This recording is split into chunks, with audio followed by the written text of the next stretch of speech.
Welcome, seekers of truth and ancient knowledge.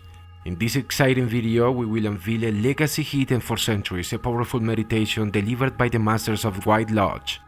For a long time, the system has tried to keep us away from this technique, spreading superficial and pseudo-esoteric meditations that only lead to self-deception. What made Buddha, Jesus Christ, Hermes Trismegistus, Zoroaster, Plato, Socrates, Pythagoras, and others great masters of the White Brotherhood who marked history with their wisdom?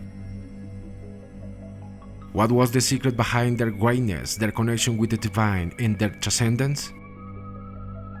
Today, exclusively, we will reveal the knowledge that guided these great masters towards enlightenment and supreme wisdom. To awaken our magical powers to the fullest, to be able to project our soul out for the physical body at will whenever we want, to be able to overcome death for eternity, to develop our pineal gland and psychic faculties fully, and above all, to begin to have direct contact with extraterrestrials and be rescued from the terrible events that lie ahead. It is urgent and imperative to dedicate ourselves to eliminating the internal demons that constitute our ego, and that is only possible by practicing the technique of daily psychological death meditation. The venerable masters of the White Lodge left us a technique of deep meditation which allows us to reach the psychological roots that sustain the ego, the internal demons, through the exploration of the subconscious, unconscious, and infraconscious. Ask for the books in the comments and we will deliver them to you completely free. Any attempt at liberation, no matter how grandiose, if it does not take into account the need to dissolve the ego, is doomed to failure. In life, the only thing that matters is radical, total, and definitive change. Everything else frankly does not matter in the least. Meditation is essential when we sincerely desire such a change. In no way do we desire inconsequential, superficial, and vain meditation. We need to become serious and leave aside so many foolish things that abound in pseudo-esotericism and cheap pseudo-occultism. We must know how to be serious. We must know how to change if we really do not want to fail in the esoteric work. Whoever does not know how to meditate, the superficial, the intent, will never be able to dissolve the ego. They will always be an impotent log amidst the furious sea of life. The daily practice of meditation transforms us radically. People who do not work on the annihilation of the self flutter from school to school and do not find their permanent center of gravity. They die failed without having achieved the intimate self-realization of being.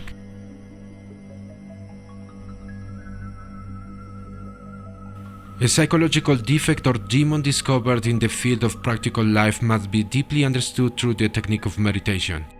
The didactic material of meditation is found precisely in the different events or circumstances of daily practical life. This is incontrovertible.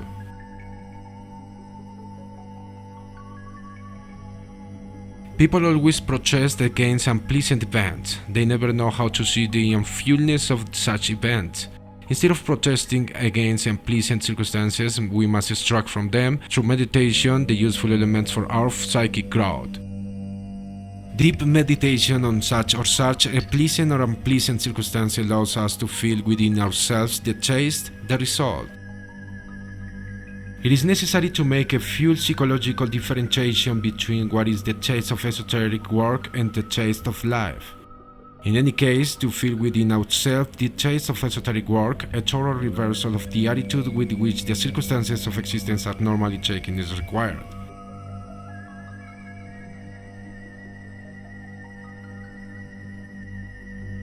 No one could enjoy the taste of work as long as they make the mistake of identifying themselves with the various events. Certainly, identification prevents the proper psychological appreciation of events.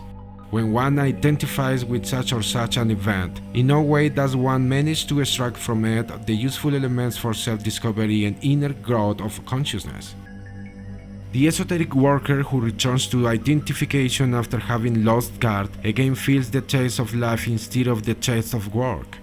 This indicates that the inverted psychological attitude has returned to its state of identification, that is, to a state of consciousness sleep.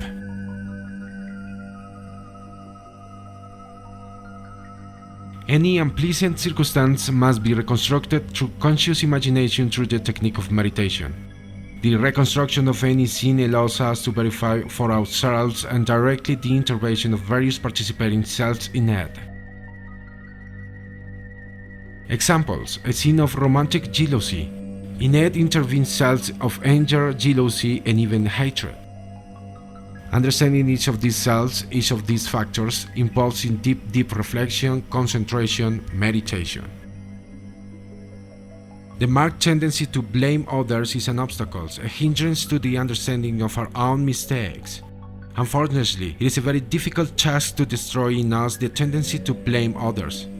In the name of truth, we must say that we are the only ones guilty of the various unpleasant circumstances of life. The different pleasant or unpleasant events exist with us or without us and repeat mechanically continuously. Based on this principle, no problem can have a final solution. Problems are part of life, and if there were a final solution, life would not be life but death. Then there can be modification of circumstances and problems, but they will never stop repeating themselves and will never have a final solution.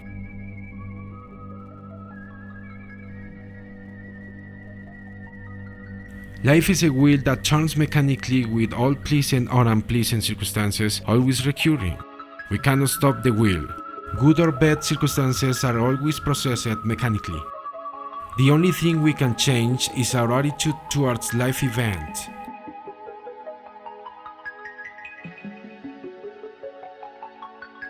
As we learn to extract material for meditation from the same circumstances of existence, we will be self-discovering. In any pleasant or unpleasant circumstance, there are various cells that must be fully understood with the technique of meditation. This means that any group of cells involved in such or such a drama, comedy, or tragedy of practical life, after being fully understood, must be eliminated by the power of the Divine Mother Kundalini.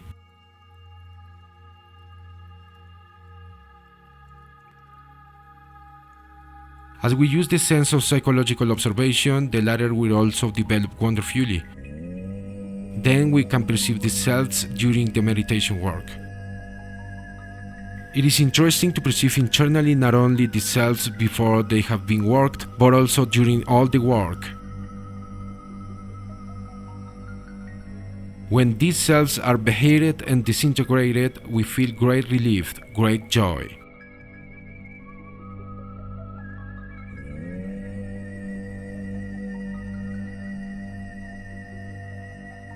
Reflective meditation practice.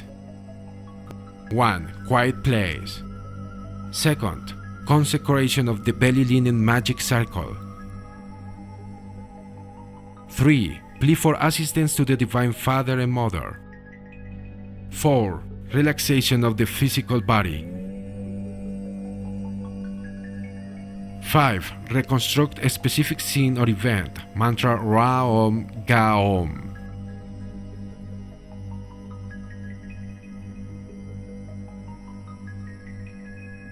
6. Observe each of the little details.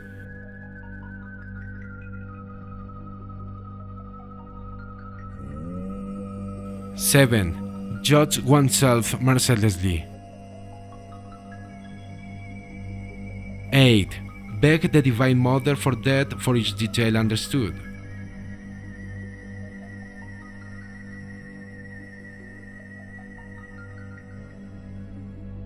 Observations. When reconstructing a scene, we must not identify with it. Under no circumstances should we accept justification or evade.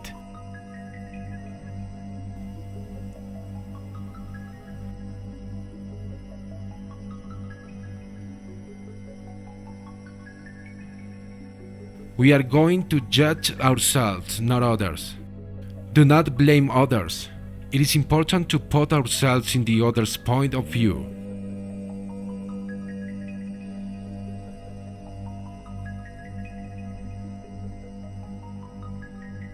Repeat this practice whenever there is an opportunity. The interested student should not go to bed without reflecting on the different details of the day.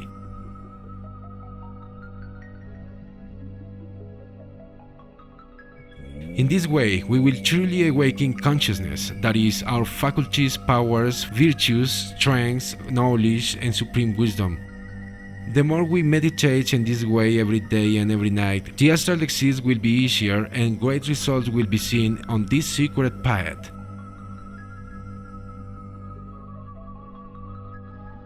If this technique is not done daily, one is not really on the secret path and is wasting life miserably. It is not an easy task, and it requires overcoming oneself and great divine help. But to receive the help, we must deserve it, helping this light of this liberating knowledge reach as many people as possible, because by giving, one receives. If one wants to receive something in this life, one must first give it, and then magical effects will occur, as this is how the laws of the universe are applied. By giving this knowledge to others, we give light and receive multiplied light, which translates into blessings of all kinds, physical and spiritual. Therefore, we invite you to subscribe and share these videos everywhere, and if it comes from the heart, you can donate resources to the PayPal account that appears in the description box. These resources are invested in paying advertising to Facebook so that these videos reach millions of people in various countries. I am the apprentice of the Venerable Masters of the White Lodge, and this is the science of energism, pure gnosis, white Freemasonry unveiled to all suffering humanity. I await you in our next delivery. Deep peace.